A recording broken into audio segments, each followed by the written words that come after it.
Então eu convido vocês a abrirem comigo lá no Salmos de número 123. Deixa eu caminhar aqui porque o tempo não para, né? O relógio, ele é implacável, ele não para.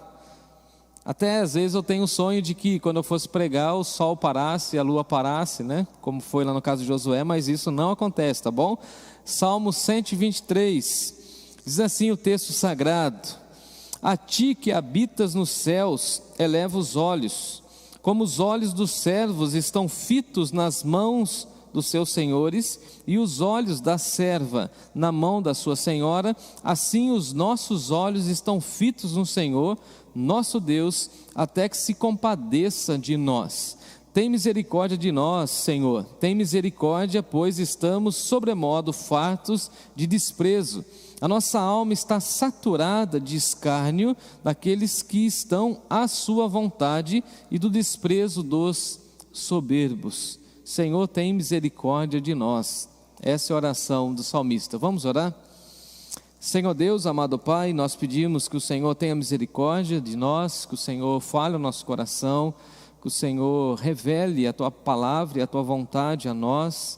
Estamos aqui reunidos e queremos ouvir aquilo que o Senhor tem preparado para nós e para as nossas famílias. Te agradecemos, ó Deus, porque desde o início de maio até esse dia, nós estamos refletindo e pensando sobre família, e te louvamos por tudo aquilo que já ouvimos e por essa mensagem que ouviremos. A minha oração é que o Senhor fale profundamente aos meus irmãos, assim como o Senhor falou ao meu coração enquanto estudava e preparava essa mensagem. Em Jesus eu te agradeço, em Jesus eu te louvo, em Jesus eu te bendigo, por conta da salvação que há nesse nome poderoso. É no nome dele que nós oramos e agradecemos. Amém. Amém. O meu tema hoje é famílias que olham para Deus, famílias que estão olhando para Deus. E nós vamos então estudar nesse texto, a partir desse texto, essa realidade das famílias que estão olhando para o Senhor. E eu quero então tirar duas grandes lições, é claro que teremos outras, mas duas grandes lições a respeito desse texto e fazer uma aplicação para o nosso momento contemporâneo, para esse tempo no qual nós estamos inseridos. É claro que nós precisamos ter o entendimento de que esse salmo, assim como os outros que nós estudamos nesses últimos dias a respeito de família, são salmos de romagem, os cânticos da subida, cânticos que eram entoados pelo povo de Deus quando eles estavam caminhando rumo a Jerusalém, aquele momento de celebração. Então as famílias, mais uma vez eu digo isso, as famílias iam juntas cantando. Então as crianças iam cantando, os adolescentes, os idosos, os casais. Então havia aquela grande festa, aquela grande celebração, e o culto não acontecia somente em Jerusalém, o culto acontecia desde a saída do povo das suas tribos, cidades, vilarejos, até a chegada em Jerusalém. Então eles iam cantando várias canções, e aqui nós temos mais uma canção que o povo ia entoando. E veja que essa canção, esse salmo, tem a ênfase na oração. E a modalidade de oração que o salmista expressa aqui em seu cântico é o da súplica. Então veja que é uma canção de oração, assim como nós também, no nosso inário, por exemplo, temos algumas canções que falam a respeito de oração. Por exemplo, eu gosto muito daquele hino que diz: perdoa-me, Senhor, se eu não vivi para te agradar, para te servir, perdoa-me, Senhor. Então nós temos vários hinos, por exemplo, que falam a respeito de oração, de pedido de perdão, de consagração. E aqui nós temos um salmo que vai falar a respeito da oração, dessa busca por Deus que acontece no contexto da família ou das famílias do povo de Deus. É claro que é um salmo extremamente pequeno, e aqui nós podemos aprender uma grande verdade a respeito de oração, porque não é do muito falar que nós seremos ouvidos, mas assim, o que importa mesmo na oração é o nosso fervor, a nossa dependência e a nossa fé no ato da oração. Então veja que esse cântico é o menor dos cânticos de romagem. No entanto, ele vai falar a respeito de oração, e aí vem o Senhor Jesus e nos ensina que não é para ficarmos repetindo e repetindo palavras diante de Deus, porque basicamente isso se torna uma reza. O que nós precisamos e devemos fazer diante de Deus é ter a consciência de que oração é muito mais do que palavras. Oração é o momento em que nós estamos na presença de Deus. Então, às vezes as pessoas pensam que oração é somente a nossa comunicação com Deus, a nossa fala. E até Jesus fala que os gentios é que ficam falando muito. Já os cristãos são orientados por Jesus a entrarem no seu quarto, fechar a porta e falar a Deus em secreto, porque Deus não somente ouve, como eu já ensinei, mas Deus vê o coração daquele que está orando. Então veja, o que nós aprendemos aqui é que não importa o tamanho da oração.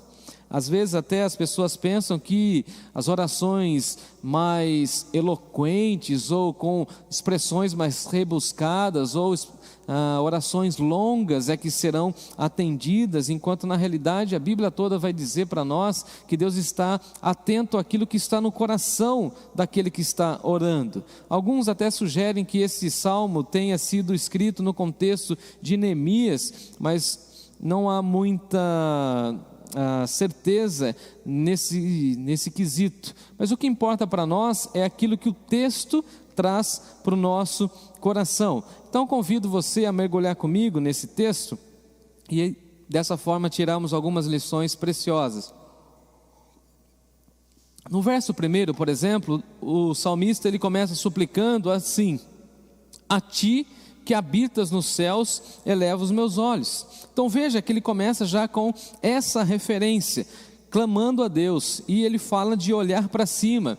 E olhar para cima era um simbolismo da busca pelo transcendente. Então veja que o salmista ele se vê como miserável, ele se vê como dependente, ele se vê inclusive como aquele que não tem capacidade, forças para resolver ou solucionar as dificuldades do seu contexto, da sua vida. Então veja que o salmista ele fala o seguinte: eu preciso buscar o transcendente, aquele que está acima dos céus, ou melhor, aquele que habita nos céus. Eu quero buscar a presença de Deus. E amados irmãos e irmãs, nós precisamos entender que o nosso culto começa quando nós olhamos para cima, para Deus. Infelizmente algumas pessoas não entendem isso, participam dos cultos e ficam olhando as questões humanas, ficam olhando as técnicas, ficam olhando aquilo que é da vaidade humana, e aí se decepcionam.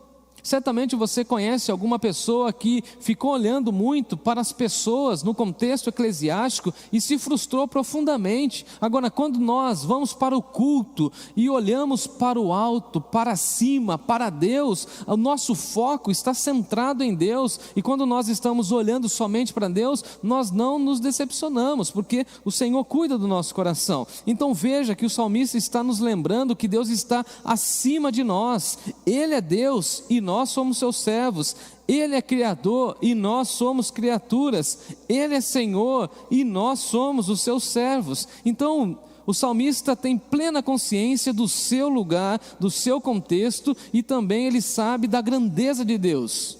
Ele fala o seguinte: olha, a ti que habitas nos céus, eu estou orando ao Deus Todo-Poderoso, eu estou orando ao Senhor Criador dos céus e da terra e de tudo quanto há na terra, o Senhor que mora no céu. E essa ideia de que Deus habita no céu está espalhada e derramada por toda a Bíblia Sagrada, e essa expressão tem o foco não geográfico, apenas para nos mostrar e lembrar que Deus está acima de nós, mas tem o foco teológico, mostrando para nós que Deus é santo e que nós precisamos ter esse olhar de reverência, de humilhação diante de Deus. Você pode acompanhar, por exemplo, no Antigo Testamento e também no Novo, pessoas que tiveram encontros com Deus no Antigo Testamento e no Novo Testamento que tiveram encontros com Jesus, são pessoas que mostram a sua reverência, reconhecem a santidade, a divindade de Jesus, por exemplo. Personagens do Antigo Testamento que, ao se deparar com a glória de Deus, ficam extremamente extasiados. repletos e tomados de grande temor diante da presença do Senhor. Então o que nós precisamos entender aqui é que o salmista está lembrando a nós que Deus habita no céu. Inclusive esse é o nosso lugar, ou para onde iremos depois que passarmos pela experiência difícil e dolorosa da morte, da separação, mas nós estaremos também no céu, e essa é a nossa grande esperança. Eu gosto do Eugene Peterson, e ele, explicando esse texto, ele diz assim para nós: no Salmo 123 não nos é apresentado um Deus funcional, que nos ajudará a sair das nossas enroscadas, ou até mesmo um Deus do entretenimento que vai aliviar as nossas horas de tédio. É-nos apresentado no Salmo 123 o Deus do Êxodo, o Deus da Páscoa, o Deus do Sinai e o Deus do Calvário. Então ele está clamando por aquele Deus que intervém na história, por aquele Deus que liberta o seu povo. Então o salmista está dizendo o seguinte: a ti, ó Deus, que habitas nos céus, eu elevo os meus olhos. Ou seja, eu tiro o meu olhar das coisas dessa vida, eu tiro o meu olhar das coisas que estão nesse mundo e foco na eternidade. E é muito interessante que aqui nós temos um testemunho do quebrantamento e dessa vida de oração desse salmista, que está juntamente com a sua família e juntamente com outras famílias, falando o seguinte: olha, nós estamos olhando para o Senhor. E se você voltar aí na sua Bíblia, você vai ver que no Salmo 121, por exemplo, tem aquela expressão maravilhosa, né? Eu elevo meus olhos para os montes e digo: da onde virá o socorro? E ele mesmo diz: o meu socorro vem do Senhor que fez o céu e a terra. E aqui o texto vai dizer o seguinte: eu não vou somente olhar para o monte, mas eu vou olhar para cima do monte. E o que está acima do monte senão o céu? E quem habita no céu? O nosso Senhor. E a Bíblia vai dizer que a terra é a estrada dos pés do nosso Senhor. Então veja a imagem de santidade, de soberania, de grandeza, de majestade que o salmista tem em relação a Deus. E aqui então eu quero compartilhar com vocês 2 pontos que eu quero tocar nessa questão das famílias, tá bom? Em primeiro lugar, as famílias que focam a visão no Senhor. Dá uma olhadinha comigo aí no versículo 2. Como os olhos dos servos estão fitos nas mãos dos seus senhores, e os olhos da serva na mão da sua senhora, assim são os nossos olhos, e os nossos olhos estão fitos no Senhor, o nosso Deus. Os nossos olhos estão fitos em Deus. E eu fui então fazer a lição de casa e percebi que olhar fito tem a ver com um olhar cravado, um olhar fixado, um olhar parado. Não sei se você já teve aquela experiência de ficar com o seu olhar parado e com a mente em outro lugar. Não é isso que o texto está dizendo. O que o texto está dizendo é o seguinte: olha, nós ficamos olhando somente para Deus. Não sei se você já viu uma criança diante da televisão. A criança, ela fica completamente vidrada, ela fica extremamente concentrada, e é isso que o texto e a expressão no hebraico está dizendo para nós. É um olhar fixo, é um olhar parado, é um olhar focado que não se distrai. Quando nós estamos diante da tela, da TV ou do celular, a gente pode contemplar que pessoas não gostam de distração. Então o que o salmista está dizendo para nós é o seguinte: as nossas famílias precisam ter esse foco em Deus. Nós não podemos nos distrair com as coisas desse mundo. As nossas famílias devem focar somente e tão somente na presença de Deus. E essa expressão fitar é firmar bem o olhar. É quando alguém chama você e fala o seguinte: olha bem nos meus olhos. Em outras palavras, o salmista está dizendo o seguinte: famílias, vamos parar de olhar as coisas deste mundo e vamos olhar firmemente para o Senhor. Olhar constantemente, aquele olhar com paciência e submissão. Então um olhar fito é aquele olhar concentrado. E o salmista vai nos lembrar que na cultura antiga, do Oriente Antigo, é bem diferente daquela tradição que temos do Ocidente, por exemplo. No Ocidente nós gostamos muito de falar, gostamos muito de explicar. Já no Oriente há muitas lições que são traduzidas com gestos, com olhares. O sinal da mão, inclusive, revela muitas lições profundas aos servos, aos criados dos seus senhores. Os servos, os criados ficavam olhando, as crianças ficavam olhando para os mais experientes, para os anciãos, olhando as mãos e os olhares. E aqui o salmista está dizendo o seguinte: olha, da mesma maneira que uma criada, uma serva, está de olho nas mãos da sua senhora, para aprender como ela vai manuseando as suas mãos para os serviços domésticos e tantas outras demandas daquele tempo, nós estamos dessa mesma maneira focados no Senhor. Então veja, ele pega a imagem, a ilustração do discipulado. Porque, vamos pensar, naquela época, como as pessoas ensinavam? Se não pela experiência, se não com o uso das mãos. Então, uma senhora, uma dona de casa, como ela ensinava suas filhas, como ela ensinava as suas servas, que naquele contexto era permitido ter servos, criados, estrangeiros, sob a sua liderança. Então ela ia fazendo as coisas e as pessoas iam observando como a pessoa ia usando as mãos. Os escravos, os servos, ficavam olhando para os seus senhores para aprender. Isso acontece também na questão do discipulado, porque as pessoas que estão sob a nossa liderança estão vendo a nossa forma de agir, e é isso que o salmista está colocando. Então, ele está dizendo o seguinte: olha, os servos, as servas, ficam olhando para os seus senhores, para os professores, para os mestres, e da mesma maneira que eles estão olhando as mãos dos mestres, nós estamos com os nossos olhos no Senhor. Então veja que um descuido ou uma desatenção poderia ser irreversível, ou poderia perder uma lição imprescindível. O que o salmista aqui está nos ensinando? Que basicamente nós precisamos focar toda a nossa atenção no Senhor Deus. E a grande pergunta é essa: a sua família está focada em Deus? A sua família está concentrada no Senhor? Ou melhor, qual é o foco da sua família? Para onde a sua família está olhando? Qual é a concentração da sua família nas coisas de Deus? Então veja que o salmista está dizendo o seguinte: olha, Deus está acima dos céus, Ele habita nos céus, e da mesma maneira que os servos ficam olhando as mãos dos seus senhores, dos seus professores, dos seus mestres, nós estamos com os olhos fitos no Senhor. O nosso olhar está firme em Deus, a nossa visão, o nosso foco está firme em Deus. E aí é interessante que quando nós temos esse olhar concentrado, nós aprendemos grandes lições.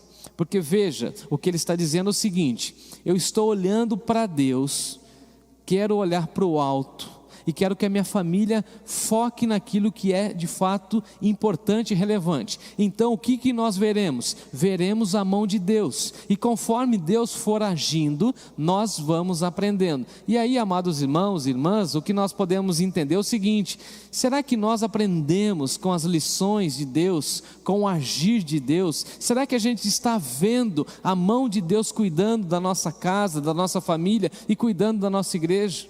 Como nós veremos a mão de Deus atuando em nossa igreja, atuando em nossa casa, atuando em nossa família? Se nós estivermos olhando para Deus. Se a gente não estiver olhando para Deus, com o nosso foco no Senhor, nós pensaremos, por exemplo, que a nossa despensa tem alimentos porque nós trabalhamos. Agora, quando a gente olha para o Senhor, a gente fala o seguinte: eu tenho alimentos porque Deus é bondoso. Eu tenho uma família bonita porque Deus me deu, não porque eu conquistei essa família. Eu tenho uma casa porque Deus me deu, porque Deus foi bondoso, não porque eu fui atrás, não porque... Está entendendo? Quando o foco é o Senhor, a nossa visão muda, e até questões extremamente simples ou ordinárias da vida, nós conseguimos visualizar a mão de Deus, o cuidado de Deus, o agir de Deus. Então o salmista está dizendo o seguinte: se nós olharmos para aquele que está acima dos céus, aquele que habita nos céus, nós veremos a sua mão, e conforme a gente olhar para a mão de Deus, para o agir de Deus, a gente vai aprender lições preciosas. Então é aquele olhar fixo, mas um olhar de aprendizado, é um olhar de reverência, é um olhar, eu diria até de imitação.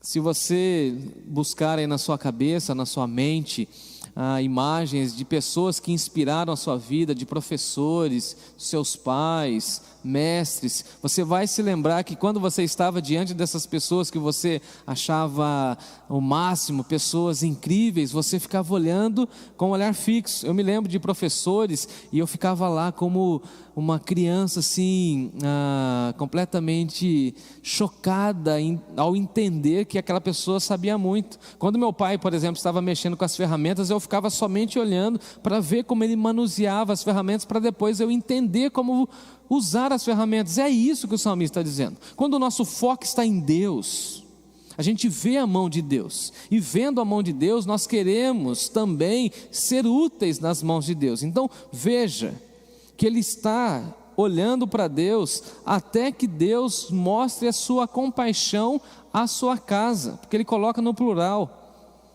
Olha o que ele diz aí no versículo 2, no finalzinho: até que se compadeça de nós. Eu vou ficar olhando para o Senhor até o Senhor derramar sobre a minha casa, sobre a minha família, sobre a minha igreja, sobre a minha gestão de vida, a tua misericórdia. Eu vou ficar olhando para o Senhor até o Senhor derramar sobre mim a tua misericórdia. Em segundo lugar, famílias que focam na oração ao Senhor. Se no primeiro ponto nós estávamos falando do foco na presença de Deus, na mão de Deus, agora nós vamos falar a respeito do foco na oração. Dá uma olhadinha comigo no versículo 3. Ele começa com uma súplica: tem misericórdia de nós. Lembrando que ele está no plural, falando das famílias, falando da família dele e das famílias do povo de Deus. Tem misericórdia de nós, Senhor. Tem misericórdia, pois estamos sobremodo fartos de desprezo. Veja que o salmista aqui está colocando o seguinte: a nossa família está farta do desprezo. Nós estamos cansados de sofrer, cansados de sermos zombados, cansados de sermos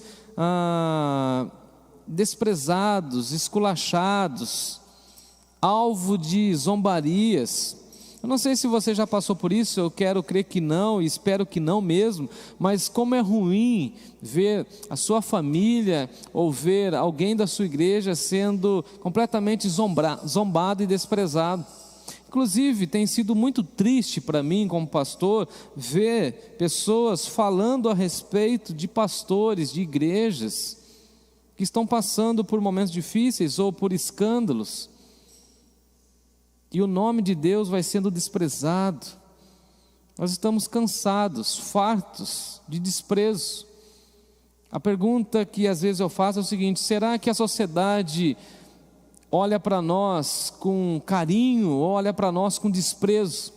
Quando nós pregamos e falamos a respeito de família, quantas pessoas que viram o rosto porque não querem ouvir a esse respeito, desprezam aquilo que Deus diz na sua palavra, desprezam a atuação da igreja, a preocupação da igreja, a motivação da igreja em cuidar das famílias, desprezam. E o salmista aqui começa a clamar a Deus, ele clama por misericórdia. E misericórdia aqui nesse texto de forma especial é a expressão no hebraico Hanan, cuja ênfase está na benevolência ou no favorecimento. Misericórdia aqui então é o seguinte: ele está pedindo um benefício gracioso da parte de Deus, uma bênção concedida por Deus, e ele clama por misericórdia 3 vezes, dá uma olhadinha, 3 vezes. No verso 2 ele fala: até que o Senhor se compadeça de nós. Depois ele fala no versículo 3: tem misericórdia de nós. E depois ele fala assim: tem misericórdia, pois estamos sobremodo fartos de desprezo. Então por 3 vezes ele clama misericórdia. É a mesma expressão que Isaías, por exemplo, ouve dos anjos, dos arcanjos: santo, santo, santo. Então quando a Bíblia reforça por 3 vezes, o que o texto está querendo mostrar para nós é uma ênfase. Em outras palavras, o clamor dele era por misericórdia. Misericórdia somente da vida dele? Não, misericórdia da sua família. Lembremos, por exemplo, o cego Bartimeu, que ouviu a respeito de Jesus e se pôs a clamar, e ele dizia: Jesus, filho de Davi, tem misericórdia de mim. Ele pula na direção de Jesus e Jesus pergunta para ele: o que você quer que eu faça? E aí Jesus cura ele, e diz o texto que ele passa a seguir Jesus, foi curado, ele se torna um cristão, porque ele clamou por misericórdia. Amados irmãos, guardem essa frase: nós nem imaginamos os milagres que veríamos em nossas famílias, em nossa igreja, se clamássemos por misericórdia ao Senhor. O salmista aqui clama pelo amor de Deus. Veja que misericórdia tem a ver com o amor de Deus, a benevolência de Deus sobre a sua vida e sobre a sua família. Imagina você e eu orando pelas nossas famílias e pedindo: ó Deus, derrame o teu amor.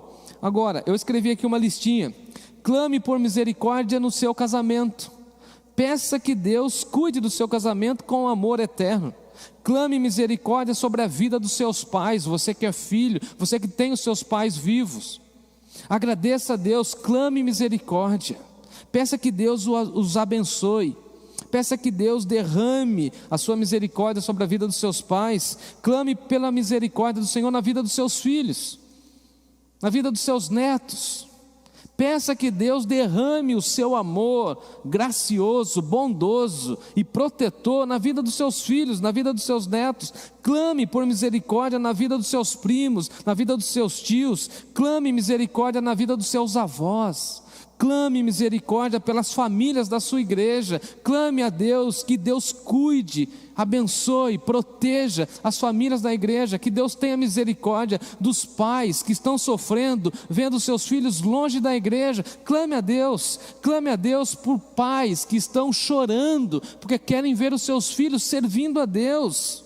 Clame a Deus e clame por misericórdia do Senhor pela vida dos seus vizinhos, pela vida dos nossos vizinhos aqui da nossa igreja. Clame pela misericórdia do Senhor pela nossa cidade. Sorocaba precisa do Senhor Jesus, o nosso estado precisa do Senhor Jesus, a nossa nação precisa do Senhor Jesus, os governos ou os governantes, as autoridades constituídas precisam da misericórdia de Deus. Clame pela misericórdia do Senhor pelo mundo. Nós já paramos, inclusive, de orar pela guerra na Ucrânia. Nós paramos já de orar pela tragédia que aconteceu lá no estado do Pernambuco.